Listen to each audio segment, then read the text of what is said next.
একবার এক স্বামী স্ত্রীর বিয়ে হয় আর তাদের বিয়ে 10 বছর পূর্ণ হয়ে যায়। আর স্ত্রীটি প্রত্যেকদিন বনটিকে দুটুকরো করে আর সেটিকে আগুনের মধ্যে তাপ দেয় আর ওপরের মধ্যে বাটার লাগিয়ে সেটিকে তার স্বামীকে দেয়, কারণ তার স্ত্রীটি সেই বনের ওপরের টুকরোকে খুব ভালোবাসতো। সে তাদের বিবাহবার্ষিকী আর মহিলাটি ভাবতে থাকলো, বিয়ে হওয়ার 10 বছর পর থেকে এই বনের ওপর অংশটুকু আমি আমার স্বামীকে দেই। আজকে আমাদের বিবাহবার্ষিকী, আমি ওনার এত খেয়াল রাখি, ঘরের এত গোছগাছ করি, তাই আজকে আমি বনের এই ওপর অংশটুকু খেয়ে নিতেই পারি। কিন্তু সে যখন বনের নিচের অংশটাকে তার সামনে প্লেটে দেয় তখন তার হাত কাঁপছিল। তো বন্ধুরা, ভিডিওটি কেমন লাগলো? তোমরা যদি পার্ট 2 দেখতে চাও তাহলে ভিডিওটিকে কমেন্ট, সাবস্ক্রাইব আর লাইক শেয়ার করে দিও।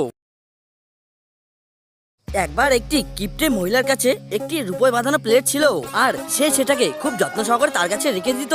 আর মহিলাটা ভাবছিল যখন এটা সঠিক সময় আসবে তখন সেটিকে সে ব্যবহার করবে। হঠাৎ একদিন তার ঘরে সাধু বাবা চলে আসলো। খাবার দেওয়ার সময় মহিলাটি ভাবতে লাগলো, কেননা এই সাধুকে আমি ওই রূপোর প্লেটে খেতে দিই। কিন্তু কিছুক্ষণ পর সে ভাবতে থাকে আর বলে, আমার প্লেটটা খুব দামি, আমি এই সাধু বাবাকে এই প্লেটে খেতে দেবো কেন? আর সে বলে, যখন কোনো একটি মহান আত্মী আসবে তখন তাকে আমি এই প্লেটে খেতে দেবো। এভাবেই অনেক লোক তার বাড়িতে আসে। আর মহিলাটি ভাবতে থাকতো, আর মহিলাটি কি ভাবতে থাকলো সেটা জানার জন্য তোমরা চ্যানেলটিকে লাইক, সাবস্ক্রাইব, কমেন্ট করে দিও।